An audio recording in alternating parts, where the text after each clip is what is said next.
Beruchim Abayim Rabotai, welcome to another edition of our Thursday night class. We are studying tonight Parashat Toledot. Our parasha is the parasha of the blessings. More than any parasha, the subject of our reading all has to do with berachot. As a matter of fact, if you look at every single aliyah, the parasha is divided into 7 sections. Hence, on Shabbat we have 7 aliyot. Every single aliyah mentions a beracha. The first aliyat Kohen, there it says that Borei Olam tells Yitzhak Abinu, Gur ba'aretz hazot ve'yeh amecha v'abarecheka, I will bless you. In aliyat Levi, the aliyah ends, Vaybarechehu Hashem, and God blessed them. Aliyat Shelishi, the aliyah ends on a high note, where it says, Ki hirchiv Hashem lanu, God has granted us ample space, ufarinu ba'ares, and we have become fruitful in the land. Aliyat Rabi'i, Al tira ki ittecha anochi uberachticha virbiticha. Aliyat Hamishi, the pasuk over there,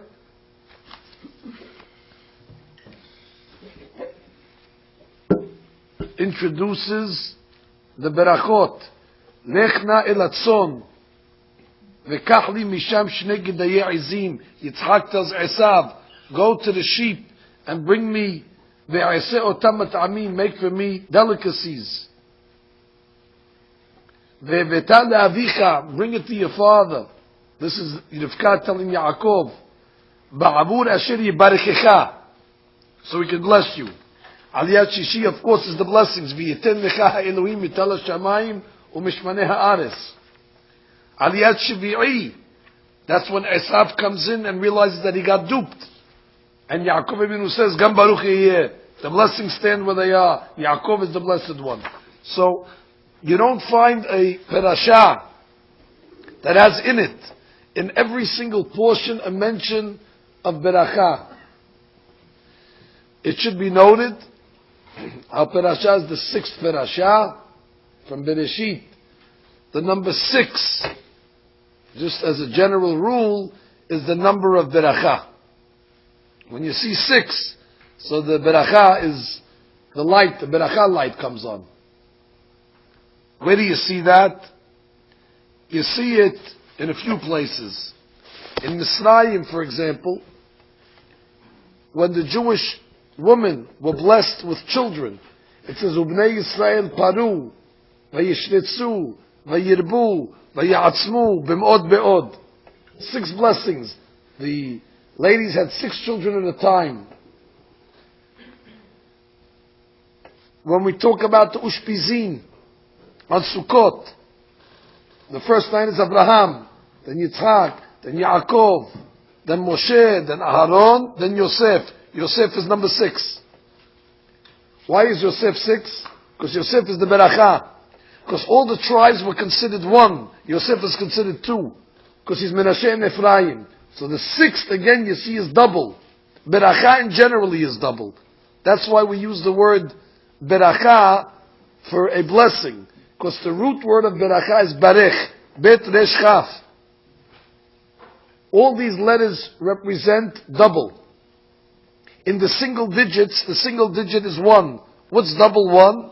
2, that's bet. In the digits of 10, what's the double of the digit of 10? 20, that's the chaf. And the digits of 100, what's the double of 100? 200, that's the resh. So barech is 2, 20, 200. Which again, all is the concept of double. That's why, incidentally, in the laws of inheritance, the firstborn receives double portion. That's why the firstborn is called the Bechor. Bet, Chaf, Resh, all letters of double. Bet is 2, double is double of 1, Chaf is 20, double of 10, and Resh is double of 100. Hence the Bechor is the same letters of Barech. That's why maybe you went to synagogue on Shabbat and they talk about the most coveted aliyah of the day. By us, the most coveted aliyah is Shishi. Because Shishi again represents Beracha. Especially in this week's Parashah, the aliyah Shishi is the actual blessings that Yaakov Abinu received from his father.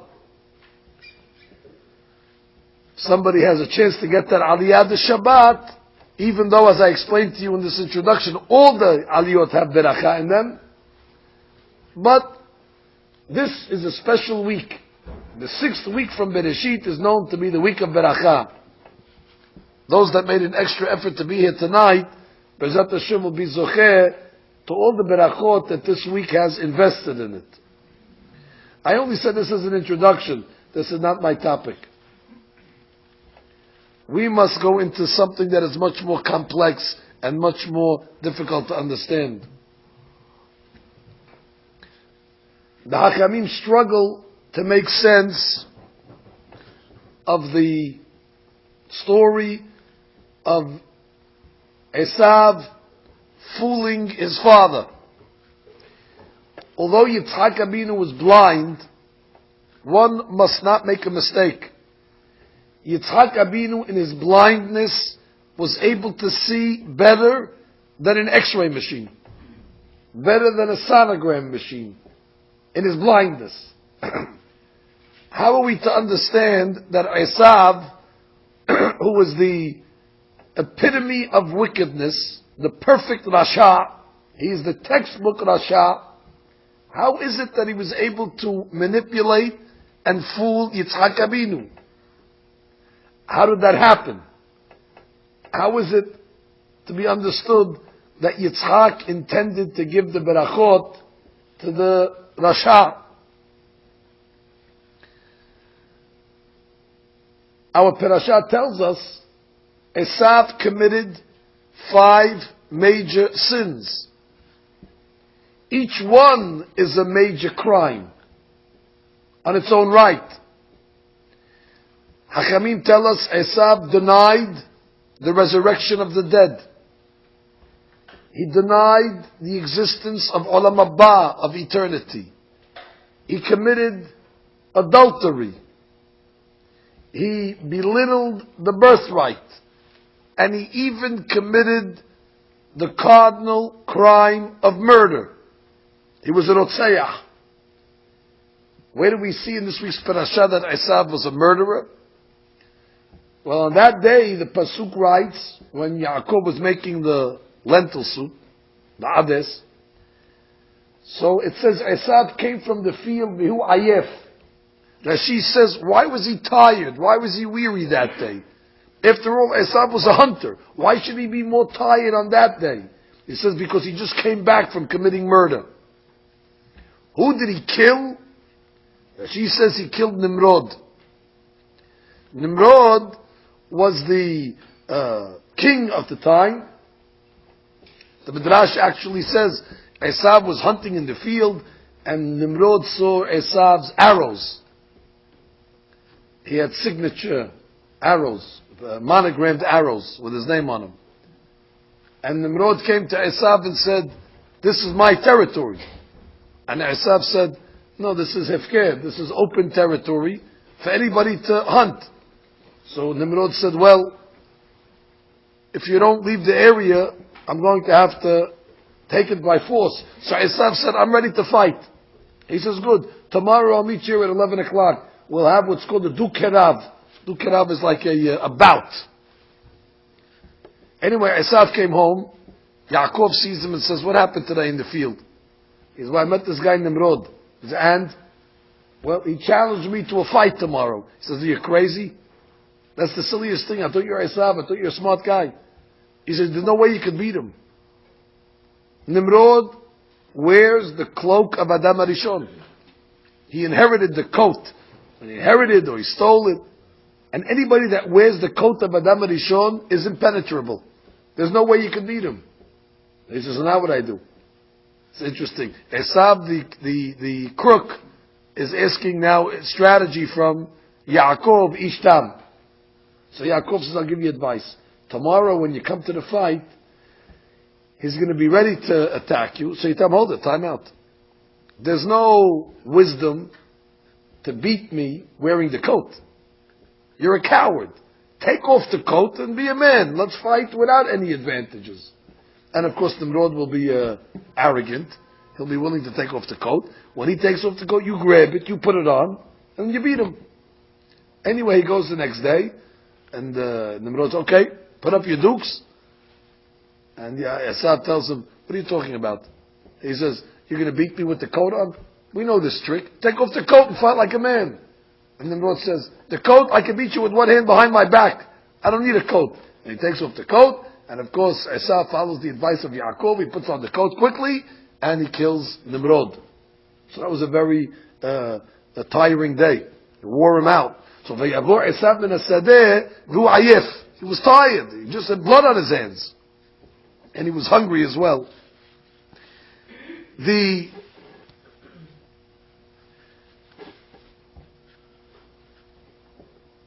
question can be also asked, and I'm not going to all the questions that we can ask on this parasha, because there's plenty of questions.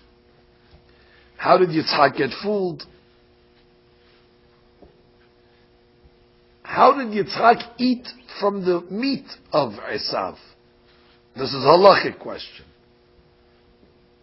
Even if you want to tell me Esav was the best shochet, and Yitzhak liked the food of Esav, Yitzhak would always tell Esav, go to the field and bring me back some venison, bring me back some game. How can he eat it? What's the kashrut? Who gave Esav kashrut? There was no OU in those days. There was no Va'ad. Who was the mashgiach? You can't trust Esav without a mashgiach. He is called in Jewish law a mumar. He doesn't believe in anything. Could you have a shochet that's a me'alel Shabbat? Could you have a shochet that smokes a cigarette on Shabbat? Of course not. The food is not kosher. So how in the world is Yitzhak Avinu eating all this food that Esav is providing for him all these years? That's a strong question. Because the Gemara cannot tolerate that a tzaddik can eat something that's not kosher. Interesting. The Gemara can tolerate a great rabbi of the Talmud being mehalel Shabbat. Like we learned in the Ein Yaakov the other night. The Ishmael was mehalel Shabbat. B'shogeg. The Gemara can accept that. But it can't accept that a tzaddik will eat something that's forbidden. And here Yitzhak Avinu was eating from the food of Esav for years. Even if you tell me the shechita was done correctly. Even if he was an expert. But his shechita is pesula because of who he is. And anyway,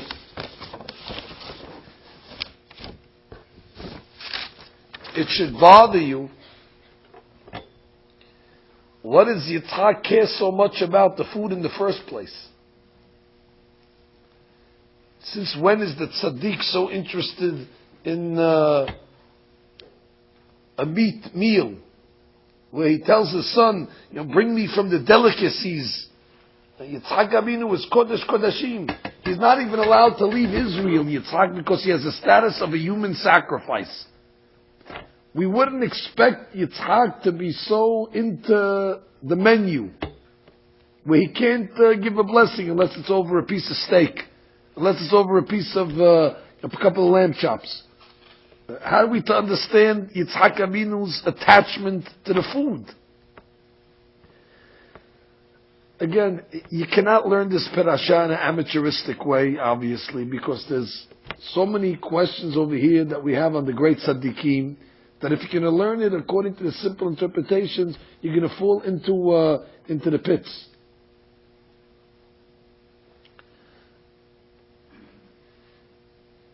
Again, I don't want to bog you down with 50 questions here, but I just want to ask you another question, if I may.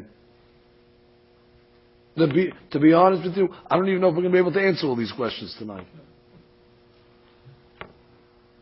We're going to attempt. I'm just throwing out questions, then I'm going to propose something. Ba'azat Hashem, we'll have to go back and check the questions to see if they're all answered. So it says in the pasuk, "Vayigdelu an-ne'arim," and the ne'arim, Yaakov and Esav, vayigdelu, they grew, they became gedolim. So it says when they became gedolim, which I'm not sure what the pasuk has to tell us that for. Isn't that an obvious thing? Vayigdelu, every child grows eventually. Anyway, the pasuk says when they grew. They aged, they came of age. So it says, Esav went his way and Yaakov went his way. If I could read you the actual words of the pasuk, Vayigdelu an-ne'arim, Vayhi, Esav, ish yodei asayid ish sadeh, Esav becomes a man of the field, a hunter, Yaakov ish tam yoshev v'alim, and Yaakov becomes a yeshiva man. So Rashi comments, ויגדלו הנערים כל זמן שהיו קטנים לא היו ניכרים ממעשיהם. As long as they were young, you couldn't really tell the difference between Yaakov and Esav. Basically, they were youngsters, kids. Nobody knew who the good guy was or the bad guy was. They were all both the same. ואין אדם מדקדק בהם מה טיבם. You couldn't really discern.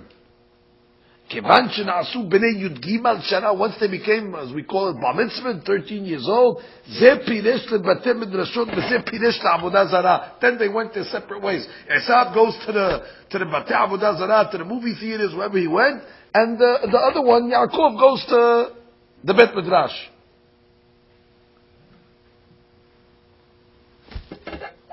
What happened at 13? Can I ask you a question? All of a sudden they hit the bar mitzvah age and it's like something happened. A button was pushed, was activated, and all of a sudden Esav snapped and Yaakov goes the way of Torah. Incidentally, some of you are going to figure it out, so I might as well tell it to you before you catch me. Vayigdelu an-ne'arim, Rashi tells me they were 13. Mechila, I think according to the calculations that I'm going to show you tonight, they had to be 15 years old when this happened, whatever we're going to say happened. I know Rashi says 13. Maybe it's a ta'ut sofer, and it should have said 15, or something else. That you'll have to do your analysis on Rashi. I don't have the book over here with all the commentary in front of me, but I am sure that somebody has to say something that the year 13 is not accurate. I'm going to tell you why. Rashi's going to teach us that this happened on that day when Yaakov was making the lentil soup, and Esav murdered Nimrod and came from the field. That's when they went their divergent ways. Now that day of the lentil soup story, I am going to prove to you they were 15 years old. And that will become the turning point day in their lives. Should I go through the mathematics with you quickly? It's an easy calculation. How old was Abraham when he had Yitzhak? He was 100. So far, so good. How old was Yitzhak when he had Yaakov and Esav? 60. That's perfect. That means Abraham was 160 years old when he had the children. When he had the grandchildren. How old was Abraham when he died? 175. On that day when Yaakov was making the lentil soup, that was the day that Abraham died. That's why he was making lentil soup. So that day they must have been 15 years old. That's very simple math. And that's what she's talking about. On that day, on that day, the famous confrontation of the lentil soups episode, so Esav goes his way and Yaakov goes his way. Now, why were they making lentil soup? This is just a tidbit of information that from the earliest time has become the food of mourners. Lo aleinu velo alechem. Even today, that's the food that they feed the mourners. And Yitzchak Avinu lost his father. Abraham died that day. So Yaakov Avinu is preparing the traditional food. Why lentils? Lentils are round. Somehow the lentil, the shape of it, consoles the mourners. Life is cyclical. People are born, people get old, people die. It's the way of life. It's almost as if when he sees the roundness of the lentil, he's reminded of the cycle of life. That's why also they serve eggs to the mourners. Also round food. That's why maybe you paid attention on the night of Pesach. At some point in the Seder, the Baal Habayit tells everybody to eat an egg. And most people at the Seder table have no clue why they are eating an egg.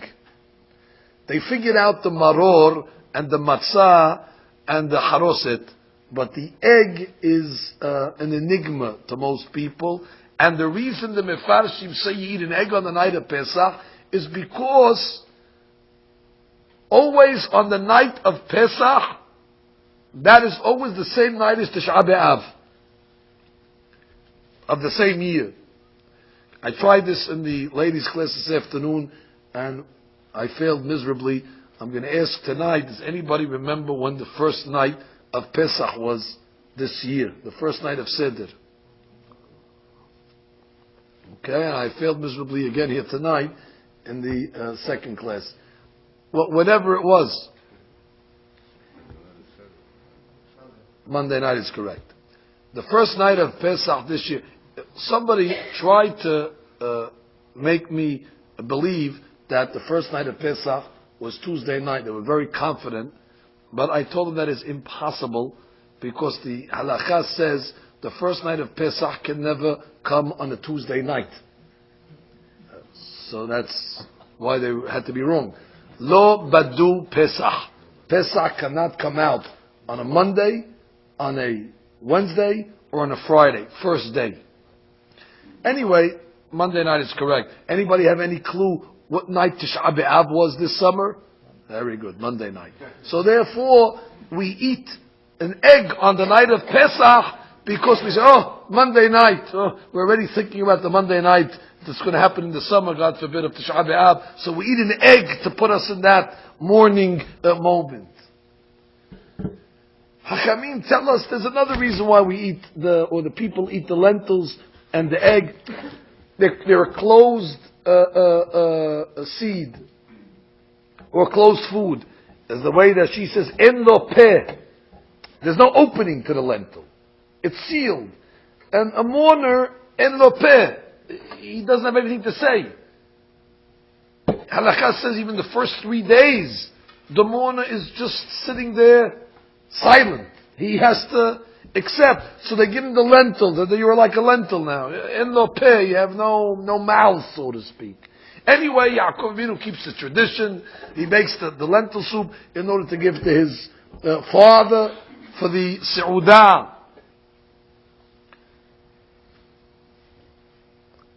And of course, it is on that day that Esav comes from the field.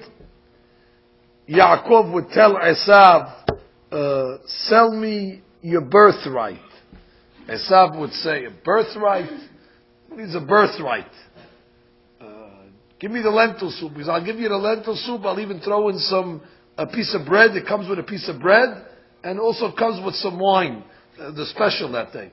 So he says, okay, you have a deal. And he sells him the bechorah. And then he guzzles down the soup. That's basically the story.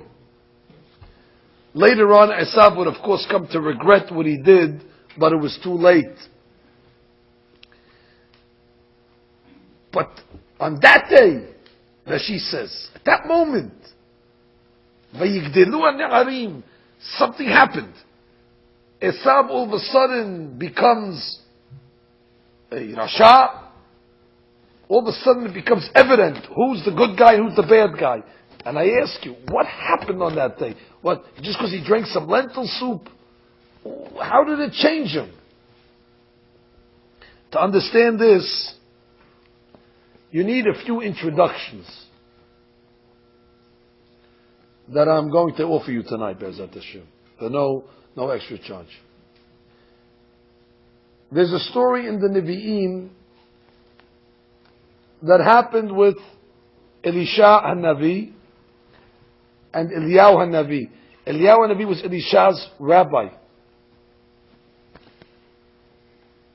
Elisha tells Eliyahu HaNavi the following: Yehi na pi shenayim beruchacha. Rabbi, bless me that I should be twice as great as you. That's an amazing thing to say to your rabbi. We would satisfy to say, I should be as great as you, or half as great. And Elisha tells Eliyahu Navi, I want double. Now, Eliyahu Navi does not answer what I would expect him to answer. What I would have answered, Elisha, is, if I have 100, how can I give you 200? I cannot give you more than I am. I'll give you up to what I am, but double? He doesn't answer that. He answers even a more mysterious answer. He says, fine, if you'll be by me when I die, then you'll get double. If you're not around when I die, you don't get the double. Sure enough, it worked out. Elisha happened to be there when Eliyahu Navi retired. I say retired because he really didn't die. He went up in a fiery storm. He went up to the Shamayim, and Elisha was there. And exactly like Eliyahu Navi predicted, if you're there at the time of death, you'll become twice as great, and he became twice as great. Eliyahu Navi in his lifetime made 5 major miracles. Elisha would make 10. So it worked. The question is, what is the secret over here? How do you get double of the Sadiq? So the Zohar HaKadosh says the following. Moshe Rabbeinu, at the end of his life, on the last day of his life, he says, Ben me'ah ve'esrim shana anochi hayom. Today I am 120 years old. That was on the last day of his life. Zayin Adar. He lived exactly 120 years to the day. He was born on Zayin Adar. He passed away on Zayin Adar. Says, today I'm 120 years. Says the holy books. Let's see if I can explain it to you in the clearest way possible. Every day, when a person wakes up in the morning, he says, Modani lefanecha melech. Hi, it's a new day. In Shamayim, they take a new day, a fresh day, and they dispatch it from the heaven, and they give, this is your day today. This is the day.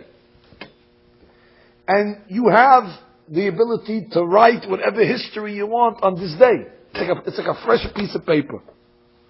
Now, if you do mitzvot, it gets inscribed on the day. A person, God forbid, does avirot, it gets inscribed on the day. After the day is over, the day gets placed in a vault, in a certain storage, and then the next day you get a new slice, a new piece of paper, and it's a new day. It's not related to the day before. It's a new piece. And after you finish accomplishing whatever you did on that day, it's recorded and it's put into the box. And every day you get it. So you shouldn't say, well, yesterday I messed up, so therefore I'm doomed. But today's a new day. If they say today's a new day, and they really mean it. You shouldn't say, well, yesterday I made so many avirot, and that's it. That's yesterday's. Today you get a new piece of paper. It's white, it's clean. Start again. One day is not related to the next. You're able to make a good day today, regardless of the day you had yesterday or the day you're planning on having tomorrow. You live according to the day. Incidentally, that's why the holy books write, before you retire at night and go to sleep, you should make teshuvah. Because as long as you're holding the paper, it's much easier to erase it. Once it goes into the file, so now it's becomes a little bureaucratic. You got to get the paper and you have to take it out. It's much easier when you're on the day itself to make amendments and corrections before it goes into the system. And once it gets into the system, so then you have to recover it, and you know how it gets. So everybody should make teshuvah before they go to sleep. Which we do in the Kiryat Shema.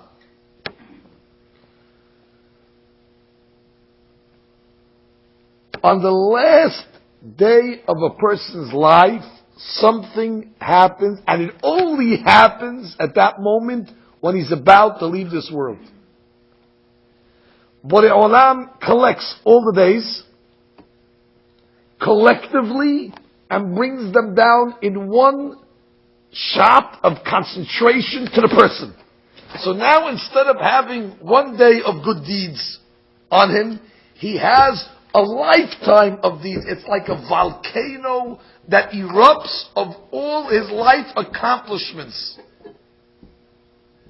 Where instead, every day of his life, he's living according to whatever it says on that day's paper. That's the Kedusha that exudes from his body. But on the moment of death, it's a compounded appreciation of everything that was ever done. So when Moshe Rabbeinu says at the end of his life, today I'm 120 years old, he meant to say, today, right now, I have all the 120 years of everything I did is with me now. I'm not living one day now. I'm standing here in front of you with all the 120 days like a great dynamo of Kedusha. That's why on that day, and only that day, the Torah writes regarding Moshe, Vezot beracha asher berach Moshe ish ha'elohim et bnei Yisrael lifnei moto. That day Moshe is called Ish ha'elohim. And the Mefarshim explain, he was half Ish, half Elohim on that day. He elevated himself to become half human, half angel. Because he had all that Kedusha. That's why when he gives the beracha to the Jewish people on that day, it's a special beracha. It's not coming from the Moshe Rabbeinu the day before. This is the special beracha that's given by the tzaddik at the moment of death. You know what happened? The same thing happened, by the way, to Avraham Avinu. It says in the pasuk before Avraham Avinu dies, Avraham Zaken, Ba Bayamim. How did you learn that pasuk? He came with his days. Till that point, you have one day. But at the end, Ba Bayamim, all the files started coming. Now, Avraham is growing and growing and growing and growing and growing. And therefore, at Sha'at Mitah, it's a very, very great moment. Whoever is by the bedside of the tzaddik at the time that he returns his neshama, you could take a lot from there. There's a lot of kedusha that's there for the taking. The next time somebody invites you to the bedside of a big tzaddik that's on the way out, you should not squander that opportunity. You should go. Because what you can get from that moment, you cannot get anywhere else. How do I know that? There was a rabbi called Hatam Sofer. Hatam Sofer was a student of a great rabbi called Rav Natan Adler. He called Rav Natan Adler Hanesher HaGadol, the great eagle. Adler in Yiddish is the eagle. He called him Hanesher HaGadol, the great eagle. Rav Natan Adler was a Gaon. Hatam Sofer said about his Rebbe, he says, I know that Rabbeinu Tam from the Tosafot had to be greater than my rabbi. Because Rabbeinu Tam lived 1,000 years ago. He's one of the rabbis of the Tosafot. I know he was greater than my rabbi, but I don't see how he could be greater than my rabbi. Because he knows everything, my Rabbi. Rabbeinu Tam, I know traditionally you have to say he was greater, but how can he be greater? So he says, in the eulogy that he made for his rabbi, he says, I regret that I was not there at the time Rav Natan Adler passed away. Because had I been there at his bedside when he returned his neshama to his creator, I would be twice as great as I am today. So Atam Sofer subscribed to this theory, that there is a great moment at the Sha'at Mitah. That's the first principle you have to accept tonight. It's a novel idea on its own, and it's important to know it. But I'd like to tell you another principle as well. This principle I was reminded this week while doing the Daf HaYomi. Now we're studying Masechet Bechorot. The Daf HaYomi this week, we read an amazing episode with the scholars from Athens, Hachve Atuna. It seems in Athens, Greece, they had 60 scholars. They were known to be the great intellectuals of their time. You couldn't stump them. They had the answer for everything. If they would be around today, the 60 scholars of Athens, Greece wouldn't look like what it looks like today. They're not around anymore. Anyway, we had a rabbi called Rabbi Yoshua ben Hananiah. Whenever the Jewish people needed somebody to debate the non-Jewish philosophers, they would always call him Rabbi Yoshua ben Hananiah.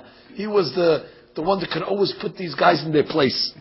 And the Gemara actually tells a story that he went to Athens, and he came into the Colosseum over there, and the Hachme Atuna said, hey, what are you doing here? Well, I came to learn from you. You came to learn from us? Anyway, they asked him 12 questions, and he answered all the 12 questions. He spinned them upside down, and he won the bet.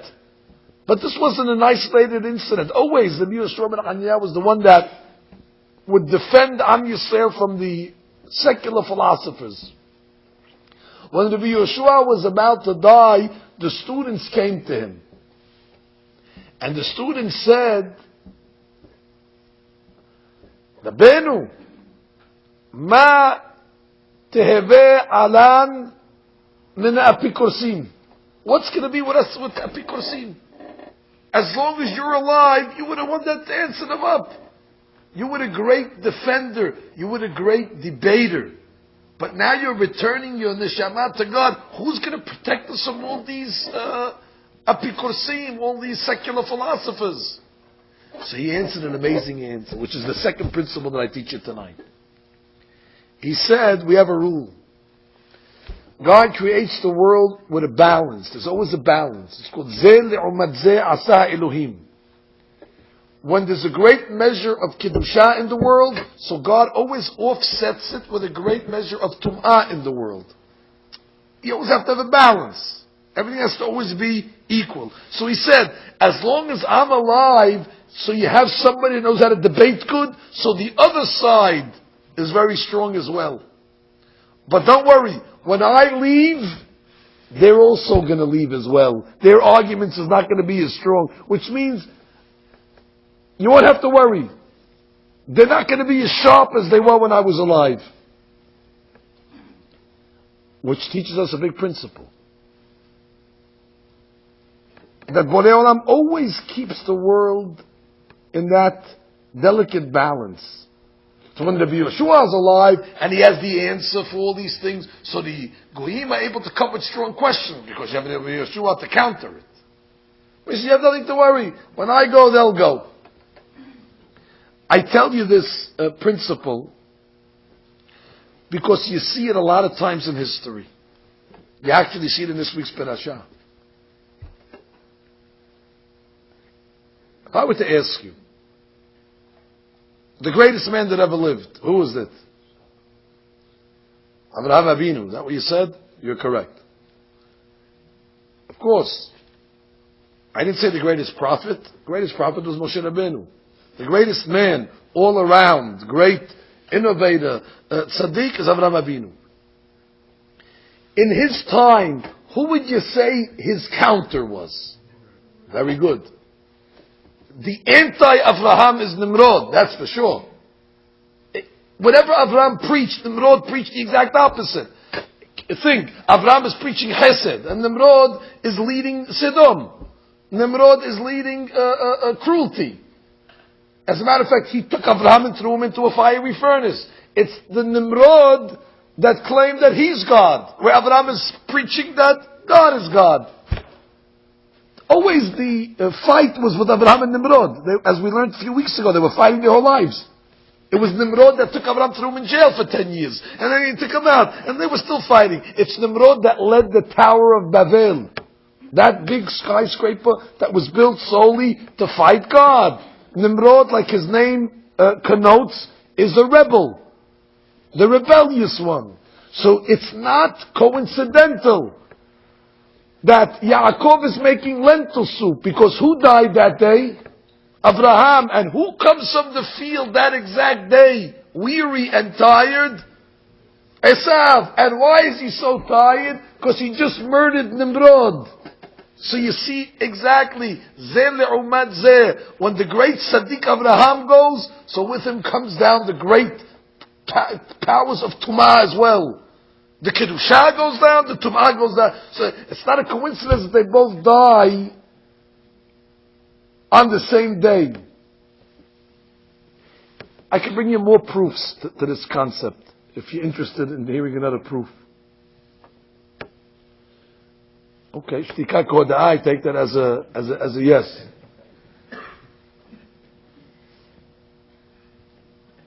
Later on in the Sefer, we're going to learn about the death of Yaakov Abinu. Again, Yaakov Abinu in his day is the greatest tzaddik of his generation. Who was the anti-Yaakov? Esav. Now, it gets tricky here, because Yaakov died, Esav did not die on the same day that Yaakov died. But, for 70 days, Yaakov was being embalmed in Egypt. And then, eventually, they take him out of Egypt to bury him. We consider the burial like the day of death. And what happened as they were burying Yaakov Abinu? Well, Esav came to the funeral not as a eulogizer. He didn't come to make a hesped, but he came to contest. Hey, that's my burial spot. They told him, hey, what are you talking about? Get lost. We're in the middle of burying our grandfather, the tzaddik. Well, you're not burying him here. I own it. I'm the firstborn. Anyway, they said, well, Esav said, do you have a deed to the man at the Machpelah? Yeah. Show me the deed. It's in Egypt. Well, I'm holding up the ceremony until you show me the deed. So they told Naphtali, put on your sneakers, go run back to Egypt. He was a fast runner, and bring us the deed. Great idea. So Naphtali starts to speed back to Egypt. Anyway, Hushim, the grandson of Yaakov, is standing there, and he was deaf, and he sees a lot of action. He sees Esav waving his hands, and he sees Naphtali putting on his sneakers, and he sees all these things going on, and all he knows is one thing. This guy over here is interfering with my grandfather's funeral. So he takes out a club, like a samurai, and he decapitates the head of Esav. So on that day, two people got buried. Yaakov and Esav, they both die on the same day. So it happens a lot. When one force of Kedusha goes, shortly thereafter you see a force of Tum'ah go as well.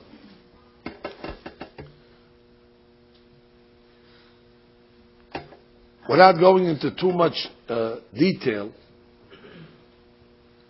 but I had a relative, a direct relative, who was a very, very big tzaddik. He was one of the hidden tzaddikim. And he wrote a paper before he died. And he said, on the day that I die and leave this world, a great Rasha is going to die on the same day. And when he died, a few hours later, Mussolini, the great Rasha, passed away as well. And he said it in his writings, that on this day, a big Rasha is going to die as well. It happens. So Abraham and Nimrod pass away at the same time. Now let's analyze, based on the first principle that I told you. When Abraham Avinu passed away, he came with all his days. That moment of death was a great moment. And who was bedside by Abraham? Yaakov Avinu. Yaakov was there. Yaakov was standing there by his grandfather's bedside. And who was the greatest beneficiary of all that Kiddusha that Abraham Avinu had at the moment of death? Yaakov Avinu. And therefore, on that day, remember I asked you, what happened on that day? That she says, that day, Yaakov goes and makes his path to greatness. What happened on that day? They became 15 years old, his 15th birthday. What happened on that day? I'll tell you what happened on that day. He was by his grandfather's bedside when he died. And all of a sudden he absorbed all that Kedusha. And where was Esav? Esav was also by the bedside of somebody that died that day. He was by the bedside of Nimrod. And that's the exact opposite happens. By the Rasha, when he dies, he also comes with all his days. And all the days of Nimrod, they were filled with sin and kefirah and denial of God. You know what happened when Nimrod died? All the angels of destruction came down. All the kilipot, all the demons and all of the forces of Tum'ah came down at that moment. And who's standing there absorbing all of it? Esav Rasha. So simultaneously as Yaakov is standing bedside by Avraham Avinu receiving the Kiddusha, Esav is standing bedside by, or earthside by Nimrod and absorbing all the Tum'ah. And that's why that she says, Vayigdelu ha'ne'arim. The pasuk doesn't mean they became big. Both, on that day, they both became Gedolim. Not in size, in stature. On that day, Yaakov would become Gadol. That was the day he became destined to become Gadol Ador. And on that day, Esav would become the Gadol, the Rasha Gadol of his generation. It all stemmed from those moments where they were. Now, if you appreciate that, we continue the story. So Esav comes back from the field. He's tired. He was spiritually tired now, because he just received a downgrade in Kiddusha. He received a infusion of Tum'ah in his system. Right away, Yaakov senses that. Yaakov senses it immediately. The tzaddik can sense it. There's great tzaddikim that you walk in, they look at your forehead, they know all the avirot that you did. Yaakov Avinu, right away he sees Esav come from the field. So, there's not the same brother. Something must have happened today. So he says to him, Michra Chayom. Interpret good. Sell me, not today. Kayom, sell me like the day. That's not the right terminology. He should say, Michra Hayom, sell me today, the birthright. He tells them, sell me like the day. You know what the explanation is? What just happened today? Yaakov Avinu now became infused with Kiddusha, and Esav became infused with Tum'ah. So Yaakov Avinu says, the day itself shows us that you're not interested in the birthright. The birthright is a spiritual document. The birthright, you have to pray, you have to bring sacrifices. This is a spiritual legacy. You're interested in a spiritual legacy? Look at the events that happened today. The events that happened to both of us today is an indication who deserves the Bechorah and who doesn't. So, Mechra Kayom, like the events that just transpired. You think it's a coincidence? I was by my grandfather and you were by Nimrod at the time of death? The day's events already show us. And Esav says, absolutely. Take the Bechorah, Lamazili Bechorah. Second interpretation, Mechra Kayom. If you look, there's two dictionaries. There's the dictionary of the Tzaddik and there's the dictionary of the Rasha. They both have the same words in both dictionaries, but different interpretations to the words. If you look in the Tzaddik dictionary, you look under the word Hayom. What does it say? What is the entry Hayom? Hayom. Pirush. Today, do mitzvot, and tomorrow you will get reward. Hayom la'asotam u'machar lekabel secharam. That's what the Tzaddik understands the word Hayom. Today means do mitzvot today, and tomorrow you'll cash in. Open up the dictionary of the Rasha. How does he say Hayom? You know what it says in his book? Eat and be merry today, for tomorrow you shall die.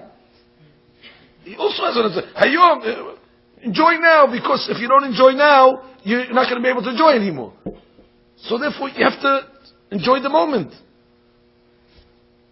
Both have the same word, but totally diametrically opposed interpretations. There was a story of a guy on a plane. The plane was in danger. The pilot said, everybody put on their seatbelts, crash landing. Everybody's reading Tehillim. This guy's pushing the button for the stewardess. The guy said, next to, what are you pushing the button? What can she do for you now? We're all going to die. He says, I want a whiskey. He says, you want a whiskey? What do you mean? You want a whiskey? And he says, we're going to die. I have to have one more whiskey before I die. That's the Rasha. He says, if we're all going to die, I can't drink any more whiskey. So I need one more shot, exactly. Everybody's reading Tehillim, and he's drinking whiskey. That's the Rasha. So Yaakov Avinu tells Esav, listen, Nichra kayom, sell me according to the day. I interpret Hayom that we live temporarily now for a future.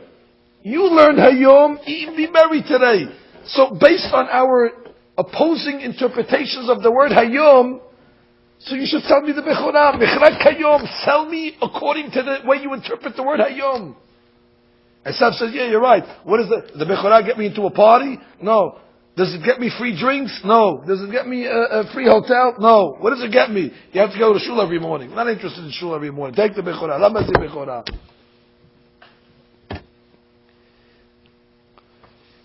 So we're answering some questions.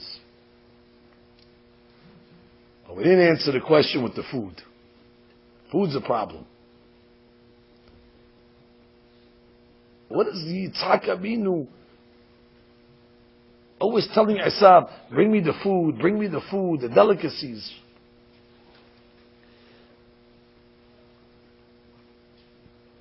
The tzaddik has to eat. Everybody has to eat. That's the way God created the world. But when the tzaddik eats, it's a different eating.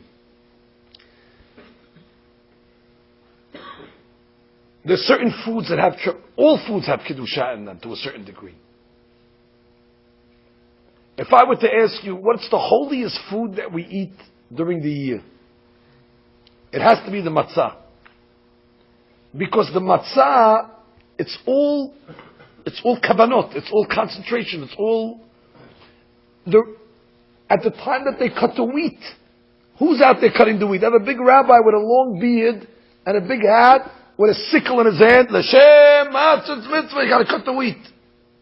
When you get your Wonder Bread, they don't say any kavanot in the field. They're cutting it with a machine. But the matzot, at the cutting of the wheat, l'shem matzat mitzvah. Then they take it to the factory, they grind it. L'shem matzat mitzvah. They knead it. L'shem matzat mitzvah. So when you finally get the matzah, what kind of, the Zohar HaKadosh calls the matzah the bread of emunah. Because there's so much holiness.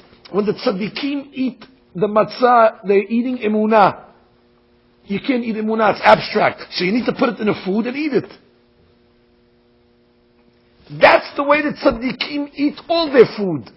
They're able to extract all the kedusha that's inside the food. They don't eat for pleasure. There was a rabbi called Yismach Moshe.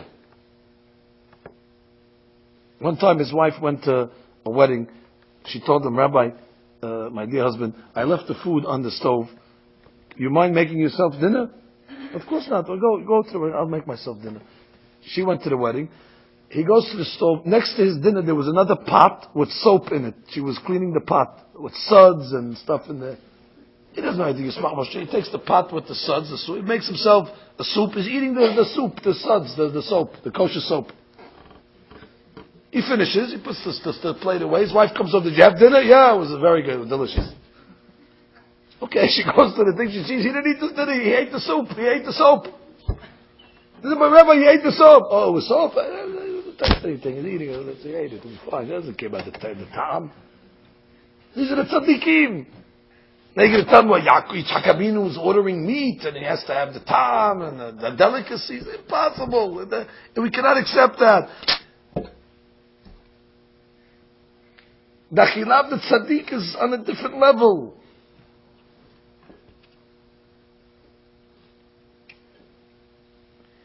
You're going to tell me, and I cannot accept this, you're going to tell me that Esav brought his food with the worst kavanot.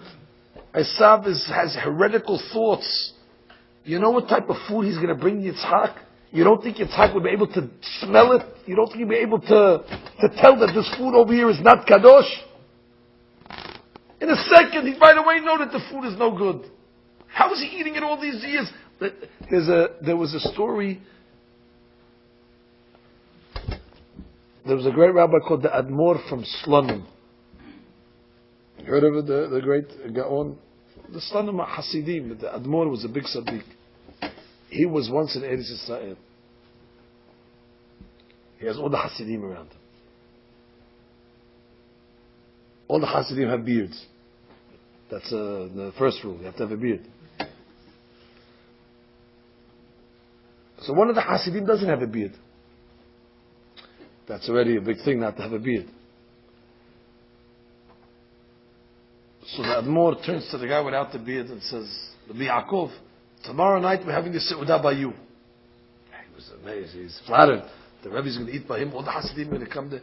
But he was a poor guy. He didn't have, where's he going to get food for the Rebbe? And he doesn't have dishes and plates. So he went to his neighbor. Please, you got to help me. The food, help me. Admor Mislanim comes to the guy's house the next night. He's sitting at the front of the table.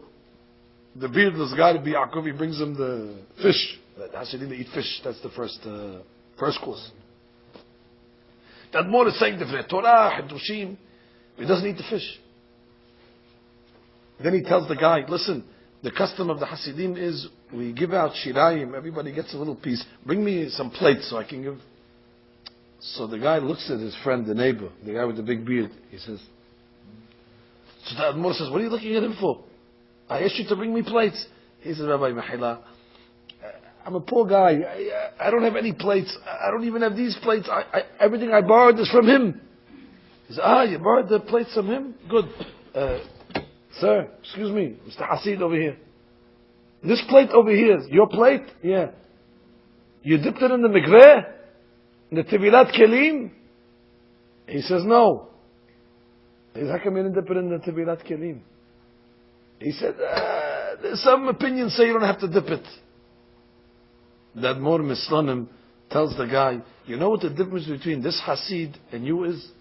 This guy's going to go to Shamayim in 120 years. They're going to tell him, Jew, where's your beard?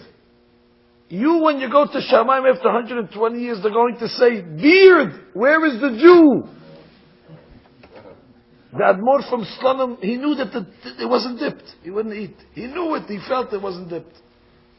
How does he know? He knows.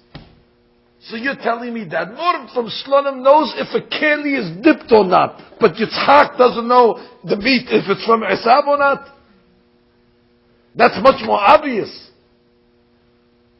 I saw great tzaddikim in Eretz Yisrael. Tzaddikim that they brought in front of them kelim. They put a mark on them, so they knew exactly which was what. Some of the kelim they dipped in the mikveh, some of them they didn't. The rabbi looked at the fork, this is dipped. This one is not. This yes, this no, this yes. So they looked at the keli. They can know if it was dipped or not. And you're telling me Yitzhak didn't have this trick. Only the tzaddikim of our generation know how to do this. But Yitzhak Abinu was one of the avot. He's eating Esav's taref food every single night without any hashash. Impossible. So I heard an interpretation from Rabbi Wolfson, Hashem Yishmeru B'Hayehu. This is the way he explained it, which I have to accept it. He said, you know what? All those years, when Yitzchak would order food from Esav, Yaakov would go to Esav and say, let me make it, I'll make it. You're busy hunting, let me make the food. So Esav would say, okay, yeah, Yaakov is my shamosh, you go make the food. So Yaakov would prepare the food, glat kasher, with kavanot, with all the, all the intentions. Esav would come in, you have the food for daddy? Yeah, go, here it is, give it to him. He walks in like a tzaddik. Again, Esav's a faker. He walks in, oh, Dad, Pop, here's the delicious food. Yitzhak tastes the food, he smells Gan Eden every time. What a tzaddik this Esav is over here. What a delicious ochel, ta'am of Gan Eden. I taste the Kiddusha. Who knows what type of kavanot are in this food? When the tzaddik makes the food, he puts kavanot in. There was one rabbi, he had a Hasid come to his house. Ashkenazim, they have chulent. You know what chulent is? Hamin, we call it. So the Hasid is eating the chulent. He said he never tasted a chulent like this before. He goes to the Rebbe and said, what's the recipe? The Aleph, Bet, Gimal, Dalet, He, Vav, Zayin. I give the recipe. He goes back to his place. He tells his wife, you have to make the Rebbe said made a Hamin. You never tasted it. She makes the recipe. He tastes it. No, it's not the same. He says, must be, she didn't tell me the secret ingredient. He goes back. This was the house of a big Admor. Rebbe said, I followed everything. Must be there's a secret ingredient. He says, oh yes, of course there's a secret ingredient. I didn't tell you the secret ingredient. What's the secret ingredient? He says, the great Admor, Friday afternoon he comes into the kitchen and he takes the beans and he pours it in the pot. Lichbod Shabbat Kodesh. Oh, that's the secret ingredient. That you don't have. The tzaddik, when he pours the beans in the pot with the kavanah, Lichbod Shabbat Kodesh, this you can't get anywhere. So imagine Yaakov Avinu when he's preparing the food for his father. What type of holiness? This is like matzah times 1,000. So every time Esav brings in the food, Yitzhak says delicious. But Yitzhak's thinking to himself, this Rabbi Wolfson said, Yitzhak's thinking to himself, but the guy's a hunter. How does he have these kavanot? How does he prepare such delicious Gan Eden food? And the guy, I know what he's doing. He's in the field all day long shooting bows and arrows. Must be. Esav is a hidden tzaddik. He's one of the Lamed Vav tzaddikim. You have hidden tzaddikim that on the outside they look like regular people. The Baal Shem Tov used to be a bus driver. He used to drive the kids to school, teach first grade. Until, so who's the biggest tzaddik of the generation? The Baal Shem Tov, he's a teacher, teaching kids. He's driving the school bus. Nobody looked at him. Because he was hidden tzaddik. There was a rabbi in Yerushalayim, Yerakosh, they called him the Sadlar, the shoemaker. He was on the store making shoes. Nobody thought of him until somebody went to the Hazon Ish for a blessing. Hazon Ish says, what do you want from me? Go to the Sadlar. Go to the Sadlar. Who's the Sadlar? They go to the guy making shoes. Rabbi, give me a beracha. I have nothing. I'll give you a pair of shoes. What do you want from me? There's hidden tzaddikim. So Yitzhak said, must be, Esav is one of the Lamed Vavnik. He's one of the 36. The hidden tzaddikim. Until what happened? Until the day of the blessings. Again, Yitzhak says, bring me some of that Gan Eden food. He tells you, Esav, bring me some of that Gan Eden food over there, and I'll give you the blessing. He's not eating the food. It's like the Yismach Moshe eating the soap. He's not tasting the food, he's tasting the Kiddusha that's inside the food. But this time Rivka now tells Yaakov, don't help him. Let Esav get his own food. And you serve your own food today. So Yaakov comes in, says, Father, of course he brings the kosher, delicious food. He smells Gan Eden. It says when he brought it in, he smelled the Gan Eden. He says, oh, you're the tzaddik. And he blesses him. And then Esav, the Midrash says, he's in the field. He can't find any food. And he knows his father's waiting. So it says he found a dead dog. He brought a dead dog to his father. Could you imagine the kavanot? He walks into his father, all of a sudden it says, when he came in with Gehinam. Yitzhak never experienced this before. So what is this food? What is this? Like the Admor from Slonim says, what is this? You didn't dip the keli? Yaakov, Abinu, Esav, when he brought in the food, Yitzhak says, Vayehirad, he started to shake. What is this? What kind of food is this they're bringing me? And all of a sudden it was revealed that really Yaakov is the tzaddik, and all those years Isaac was eating Yaakov's food, and really Esav is the crook, and Yaakov Abinu got the blessing because he deserved it, and Yitzhak Abinu says, Gam Baruch Tiyeh, he was right for getting the blessings. You see how the story goes according to this interpretation. This is the rishut of Esav. He fooled his father. They compare Esav to a hazir. The hazir shows his paws. Look, I'm kosher. I have split hooves. But inside he doesn't chew his cud. Esav comes like a tzaddik. Daddy, eat the kosher food. Delicious, glad, bet Yosef, kedusha. Meanwhile, he's fooling his father. Yaakov is in the kitchen cooking. Just like he was making the lentil soup. Abraham will eat from the lentil soup of Yaakov Abinu. You know what the kavanot in that lentil? Because you can ask me a question. Right? Yaakov has nothing better to do to make lentil soup. Well, you should be learning. He should be in the yeshiva. Well, since when do you stop learning in yeshiva to make lentil soup? Let one of the housekeepers make the lentil soup. Because when you're feeding Abraham Abinu, you need the tzaddik to make the food for Abraham Abinu. Because it's not lentil soup over here. It's kavanot. Every time he's turning the... It's amazing that Esav didn't make teshuvah from that lentil soup that he drank. With all the kavanot that Yaakov Abinu had. It's amazing that they didn't bring that. Who knows, maybe Esav at the end of his life when he made teshuvah, it was from the lentil soup that he ate that day. But then already it was too late. The berachot were taken away. You see how you have to understand. You cannot study these parashiyot superficially. People come along and think, Yaakov stole the blade. He didn't steal anything. Adrabah, the thief in this story is Esav. Esav is the charlatan in the story, not Yaakov. You cannot mix it around. You cannot make from the tzaddik Rasha and the Rasha tzaddik. Yaakov was always worried about his father, protecting his father.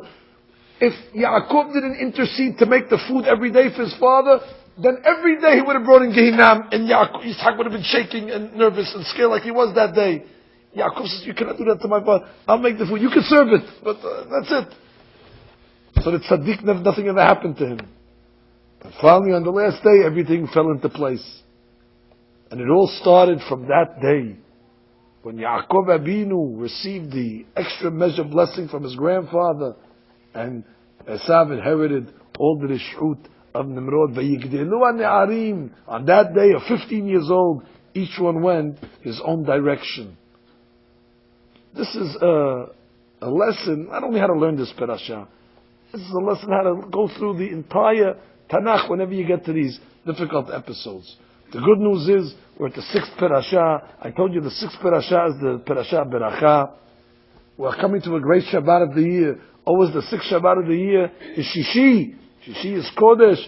Shishi is Keneged Yosef, which is the double, which is the Bechor, which is the Beracha. And therefore, Be'ezat Hashem, all of you that made an extra effort, you know, it's a holiday. Havdil tonight, the Goyim have holiday, secular holiday, but it means nothing to the group of the Thursday night class. You come out anyway, even though you're in a different head today because there was no work, but you still made it to the shiur, and in that zechut, Be'ezat Hashem, you'll have a beautiful Shabbat with all the berachot. V'yitem lachem ha'elohim mital hashamayim u'mishmanei ha'aretz ורוב דגן ותירוש, אמן ואמן. רבי חנניה בן הקשיא אומר, הסגר ברקו של קודש ישראל, לפי כך נגמר לנדות שלמות, מחפש למען צדקו, תורה בידי.